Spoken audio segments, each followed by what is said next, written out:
Hi, you're listening to a micro edition of the PoJo Show. I'm Jedediah Smith, your host, and on the full-length PoJo shows, my co-host Batty, Royale, and I explore a poetry topic in depth, playing recorded poetry for about an hour or so.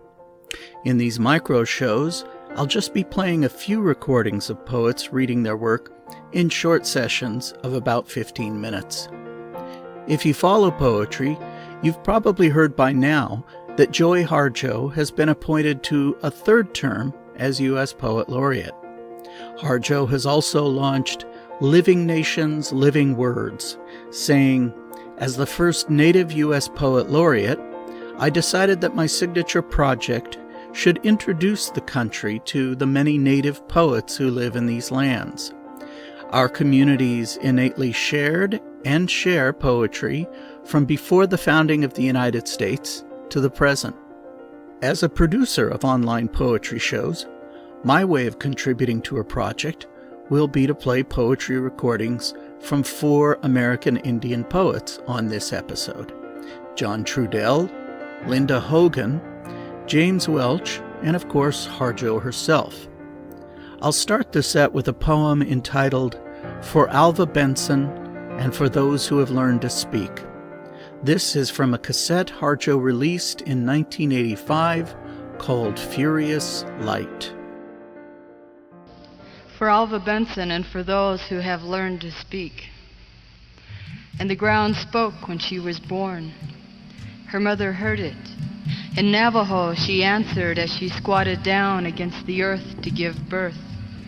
It was now when it happened, now giving birth to itself again and again between the legs of women.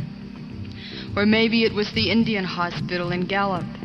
The ground still spoke beneath mortar and concrete.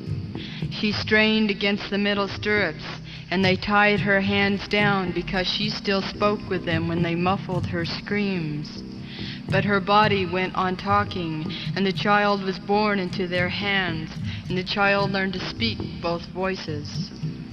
She grew up talking in Navajo, in English, and watched the earth around her shift and change, with the people in the towns and in the cities, learning not to hear the ground as it spun around beneath them.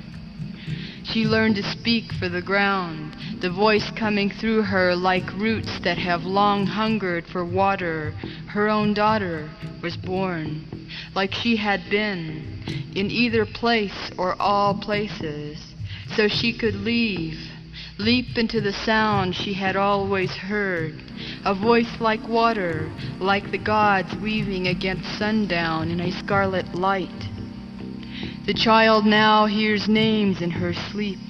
They change into other names and into others. It is the ground murmuring, and Mount St. Helens erupts as the harmonic motion of a child turning inside her mother's belly, waiting to be born to begin another time. And we go on, keep giving birth, and watch ourselves die over and over. And the ground spinning beneath us goes on talking.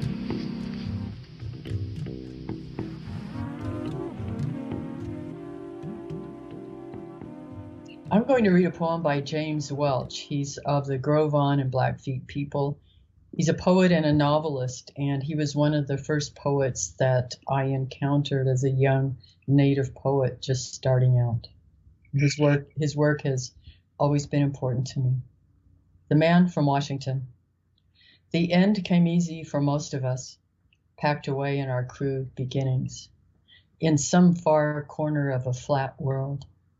We didn't expect much more than firewood and buffalo robes to keep us warm. The man came down, a slouching dwarf with rainwater eyes, and spoke to us. He promised that life would go on as usual. That treaties would be signed and everyone, man, woman, and a child, would be inoculated against a world in which we had no part, a world of money, promise, and disease.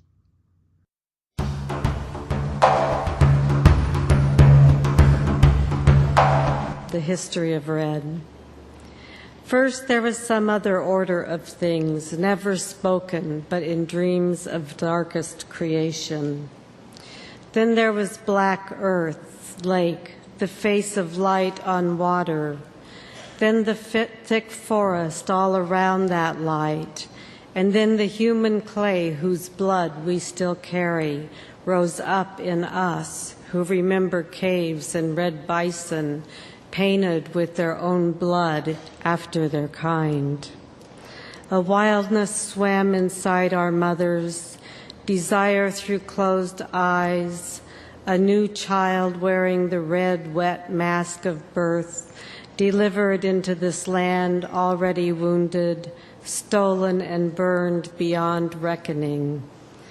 Red is this yielding land turned inside out by a country of hunters with iron, flint, and fire. Red is the fear that turns a knife back against men, holds it at their throats, and they cannot see the claw on the handle, the animal hand that haunts them from someplace inside their blood. So that is hunting, birth, and one kind of death. Then there was medicine, the healing of wounds. Red was the infinite fruit of stolen bodies.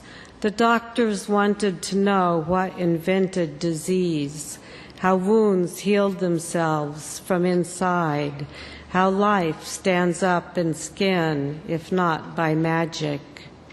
They divined the red shadows of leeches that swam in bowls of water. They believed stars in the cup of sky. They cut the wall of skin to let what was bad escape, but they were reading the story of fire gone out, and that was science. As for the animal hand on death's knife, knives have as many sides as the red father of war, who signs his name in the blood of other men. And red was the soldier who crawled through a ditch of human blood in order to live. It was the canal of his deliverance. It is his son who lives near me. Red is the thunder in our ears when we meet. Love, like creation, is some other order of things.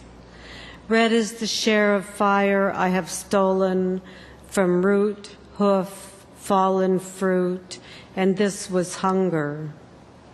Red is the human house I come back to at night, swimming inside the cave of skin that remembers bison. In that round nation of blood, we are all burning, red, inseparable fires the living have crawled and climbed through in order to live, so nothing will be left for death at the end. This life in the fire, I want it, I love it, this life.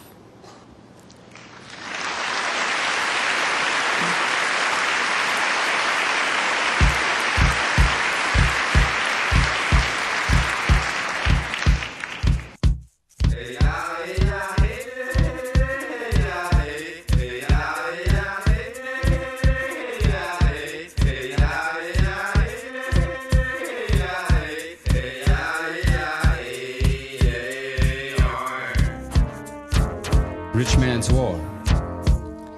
Industrial streets. Class lines, money talks. Turning language to paper pieces. Rich man's war. Free man society. Raging, violent insecurity. Nuclear man, nuclear woman, unclear how to act. Rich man's war. Pershings cruising Europe. America, Russia. Governmental nuclear views. Industrial allies cutting the world as though they cannot see blood flowing. Rich man's war. Central America bleeding, wounds same as Palestine and Harlem. 3 Mile Island in El Salvador, Pine Ridge in Belfast. Rich man's war. The poor, starving for food, starving for land, starving for peace, starving for real.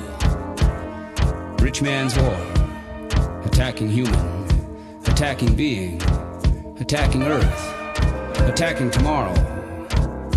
Rich man's war, thinking of always war, thinking of always war. With machines for ancestors, new unborn generations, chemical umbilical cords are only wiring. In your electrical progress, human lives burnt offerings to the god greed. With lies for ancestors, there is no truth in some futures. Rulers of minds feeding next generation souls to the control machine. Sacrifice ritual for the proper technology.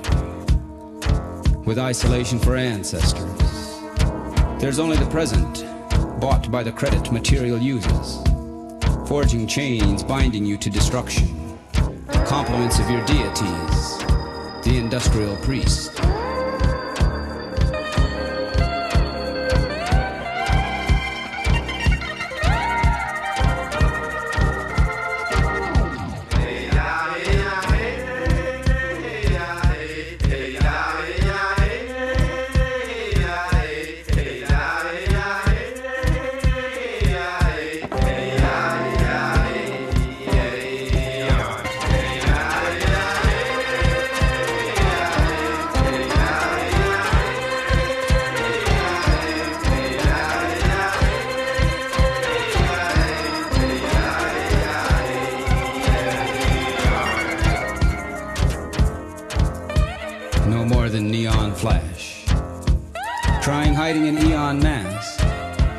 Have to face who we really are. Some point we have no choice. Distant star, distant light. In real world we are human being. In shadow of real world we are being human. Neon mask for neon flash. Distant thunder, distant cloud. Passions reign. Drenched in possession, what we take is hard to do. What we do is hard to take. Some ones are crazy, or maybe we take turns. Dreaming about some kind of life, we say it could have been different. But it wasn't, because we weren't. No matter what, it turns out the same. A lot of things we said weren't true. Industrial stories in an electric instant. Eon mask, neon flash, neon flash. Thing is, nihilistic desires. Civilized, gone insane. Didn't imagine it turning like this. Some things start good and go bad. Some things get bad and stay bad. Are we caught in between living a lie or not living at all? Eliminated choices, lost in dreams we let go. Memories we never got to have, something else to think about. Waking up in industrial society surrounded by angry days. Going through motions of not being. Wanting the best but not expecting it. Surviving paid for in dreams. Feeling like a world alone. Serving God with the devil to pay. Feeling like something in no place. What goes on in hell anyway? Thing is, it has to do with heart. We have to understand what hearts are for before we can get back to heaven or paradise, or the power in our mind.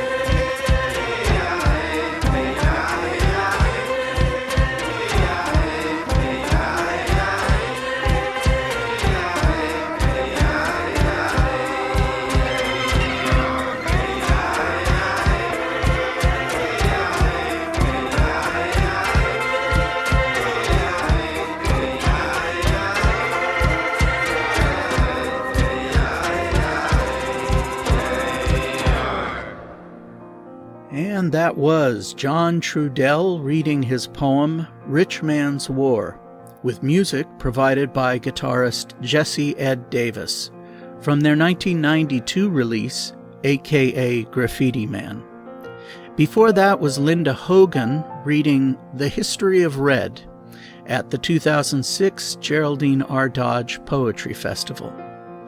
Prior to that, two readings from now three-time Poet Laureate of the U.S., Joy Harjo. First, she read a poem of her own entitled For Alva, Benson, and for Those Who Have Learned to Speak, from her 1985 poetry and music album, Furious Light. After that, she read a piece by the late James Welch called The Men from Washington, which was recorded for PBS as part of her work as Poet Laureate and in keeping with her signature project, Living Nations, Living Words, which she hopes will introduce the country to many Native poets. I hope you enjoyed this micro edition of the PoJo Show. If you're listening on YouTube, please subscribe or leave a rating or a comment, or all three. We have a number of previous shows up on the site, so please give them a listen and watch for more coming soon. Until next time, speak freely.